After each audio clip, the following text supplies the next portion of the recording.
Hello students, in the previous video we have studied about medieval history, part of history, time period of history, early and late medieval history, society। बच्चों, पिछली video में हमने देखा कि मध्यकालीन भारत में इतिहास के भाग और time period of early and let middle history, कब से कब तक इसका समय काल रहा। अब हम लोग इसके आगे जो रिलीजन हैं, ट्रेड्स हैं, उसके बारे में देखेंगे। तो देखते हैं, रिलीजन देखते हैं।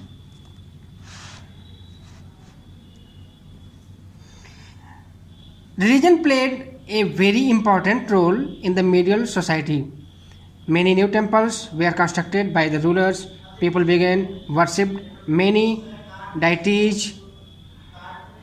इसमें हम लोग देखते हैं कि मध्यकालीन भारत में धर्म एक बहुत ही महत्वपूर्ण भूमिका निभा रहा था। बहुत से नए मंदिरों का निर्माण शासकों द्वारा कराए गए। लोग बहुत से नए देवी देवताओं की पूजा करना शुरू कर दिए। और एक नए 7th सेंचुरी में आप देखेंगे कि एक 7th सेंचुरी में एक नए धर्म, इस्लाम धर्म की शुरुआत हुई। इसके बाद हम लोग देखते हैं trade.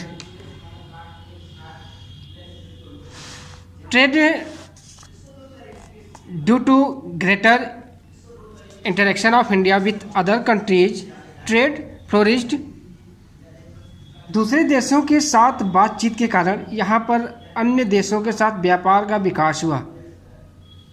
This is turn led to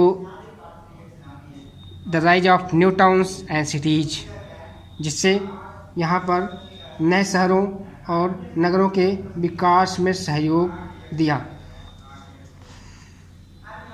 इसके बाद हम लोग देखते हैं,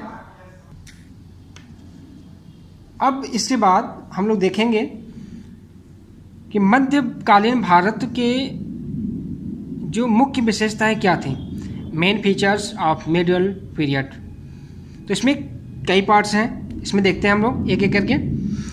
between AD 700 to 750 many foreign powers such as Mahmud of Ghazni, Muhammad Ghori, the Turks and the Mughals were attracted to India। हम लोग देखते हैं कि 700 से 1750 AD के मध्य में बहुत सी विदेशी शक्तियाँ जैसे कि महमूद ऑफ गजनी, मोहम्मद गौरी, तुर्क्स और मुगल्स भारत के प्रति बहुत ही आकर्षित हुए। To India because of its wealth. और यहाँ के लिए आकर्षित क्यों हुए थे? यहाँ की संपत्ति को देखकर। It was the Turks who founded the दिल्ही सल्तनत। और यहाँ पे जो दिल्ही सल्तनत की स्थापना किए थे वो कौन थे? तुर्क्स थे। सेकेंड पार्ट देखते हैं। This was the period of new technologies like the firearms, Persian wheels और irrigations and spinning wheels for weaving cloth. ये जो समय था, ये नई नई तकनीक का विकास, जैसे कि फायर आर्म्स, पर्शियन व्हील्स सिंचाई के लिए, और स्पैनिंग व्हील्स फॉर वीविंग कपड़ों की बुनाई के लिए स्पैनिंग व्हील्स का विकास शुरू हो गया था। थर्ड पार्ट है, many language spoken in India today like Hindi and Urdu developed during this period. Bharat में जो बहुत सी भाषाएं आज बोली जा रही हैं, जैसे कि हिंदी और उर्दू, इनका विकास उसी समय हुआ था। फोर्थ पार्ट है, many social customs, beliefs and traditions in India today have their origin in the medieval period. और भारत में जितनी भी सामाजिक रीतियाँ हैं, विश्वास हैं और परंपराएं हैं, इन सब का विकास या उत्पत्ति मिडिवल पीरियड में ही हुआ था। अगला है, intermingling with people from different parts of the world brought new ideas and ways of life. देखिए कि बहुत से देशों के साथ भारत की बातचीत होने के कारण यहाँ पे different part of world brought new ideas.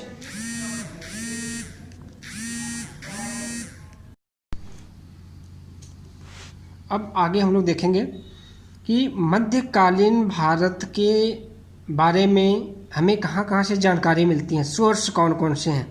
तो देखते हैं sources of middle period. For reconstructing the history of middle period historians have gathered their information from various sources. तो मध्यकालीन इतिहास के पुनर्निर्माण के लिए इतिहासकारों ने बहुत से सूचनाएं विभिन्न प्रकार के स्रोतों से एकत्रित किए हैं। जैसे कि उसमें कौन कौन से हैं, इनक्रिप्शंस और एपिग्राफिक एविडेंस। इनक्रिप्शंस क्या होते हैं? ये ऐसे लेख होते हैं जो किसी ठोस भाग पर लिखी हुई उभरी हुई आकृतियाँ होती हैं, जिनके माध्यम से हमें लिखावट दे करके ये पता चलता है कि ये किस समय की या किस लिपि की लिखी हुई भाषा है। और उसके बाद कॉइन्स और न्यूमिस्टिक एविडेंस। कॉइन्स सिक्के, अभी इसके बाद आगे चर्चा करते हैं। इसके बाद है स्कल्पचर्स एंड बिल्डिंग्स और आर्कियोलॉजिकल एविडेंस। तो स्कल्पचर, बिल्डिंग्स और पुरातात्विक साक्ष्यों के द्वारा, पेंटिंग्स और आर्टिस्टिक एविडेंस, हिस्टोरिकल राइटिंग और लिटरेरी एविडेंस। चलिए देखते हैं इंस्क्रिप्शंस और एपिग्राफिक एविडेंस है क्या। इंस्क्रिप्शंस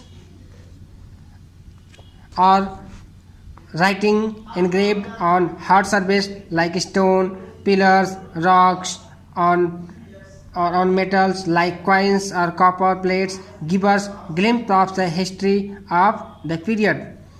तो ये राइटिंग्स हैं क्या, engraved on hard surface, ये किसी ठोस भाग पर, जैसे कि पत्थर हैं, पिलर्स हैं, रॉक्स हैं, चट्टान हैं, मेटल्स और सिक्के हैं, कॉपर के प्लेट्स हैं। ये सब इतिहास के उस समय की झलक दिखाते हैं। Inscriptions recorded proclamations by kings and gifts, temples and learned men. तो ये हमें उस समय के recorded proclamations by kings and gift to temples and learned mens. Second हम लोग देखते हैं कॉइन्स और न्यूमिस्मेटिक एविडेंस। सिक्कों पर कैसे साक्ष्य मिलते हैं हमें। Coins give us the name of Kings and queen's who issued those coins. तो कॉइन्स हमें ये जानकारी देते हैं कि किस राजा ने या किस रानी ने इन सिक्कों को जारी किया था।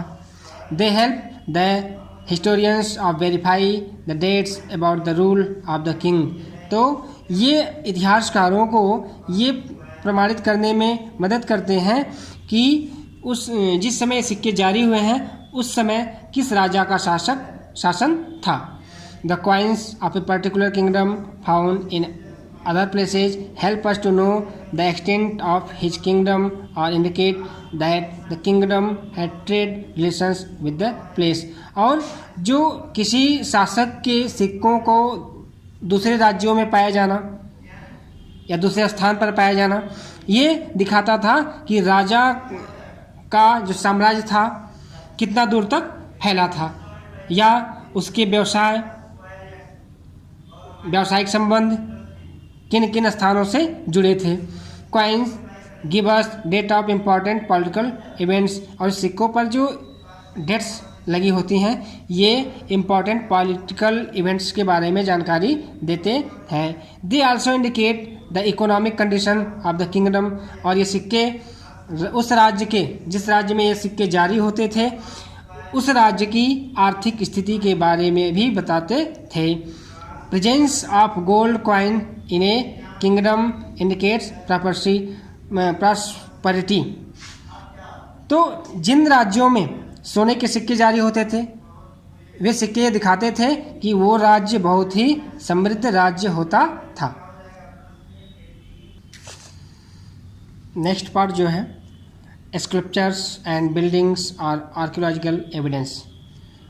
तो अगला जो सोर्स है वे आर्कियोलॉजिकल एविडेंस से है, पुरातात्विक साक्ष्यों के आधार पर। तो मॉन्यूमेंट्स एंड एंशिएंट बिल्डिंग्स, इसमें हम लोग देखते हैं monuments and ancient buildings including temples tells us about the religions and architecture of medieval India. तो मॉन्यूमेंट्स में होता है धरोहर, तो धरोहर, स्मारक, प्राचीन बिल्डिंग्स जिसमें टेम्पल्स, ये बताते थे हमें कि ये उस धर्म के बारे में, about the religion and architecture of medieval India, मध्यकालीन भारत के निर्माण कला और धर्म के बारे में ये मॉन्यूमेंट्स हमको बताते थे। They also tell us about the religion practice social and economic conditions etc। और ये हमें ये भी बताते थे कि धर्म कौन कौन से उस समय प्रभाव में थे, सोशल एंड इकोनॉमिक कंडीशंस कैसी थी। सम ऑफ दीज मॉन्यूमेंट्स आर, और इसमें से कुछ मॉन्यूमेंट्स कौन कौन से टेम्पल्स हैं और फोर्ट्स हैं और क्या है, पैलेसेज हैं, मार्क्स हैं।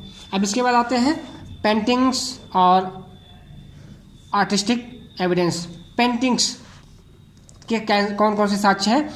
Paintings tell us about food habits, dresses, jewellery, customs, festivals and celebration of important events of the period.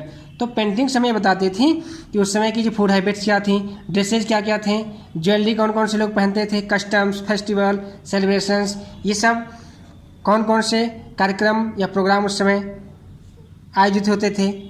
They give us a very clear picture of the society of their time. और ये paintings जो है उस समय की हमें, उस समाज की हमें एक क्लियर पिक्चर दिखाते हैं। Many manuscript and beautiful paintings in the watercolors to illustrate the next. Since these paintings are very small in size, they are called the miniature paintings. तो बहुत सी जो पेंटिंग्स होती थी साइज में बहुत छोटी होती थी, जिन्हें क्या कहा जाता था, मिनिएचर पेंटिंग्स कहा जाता था। तो बच्चों आज की ये वीडियो बस यहीं पे रुकते हैं, अगला पार्ट आपको जल्द ही मिलेगा, तो इसको आप लोग अच्छी तरह से पढ़िए, अध्ययन करिए। Thank you, have a nice day.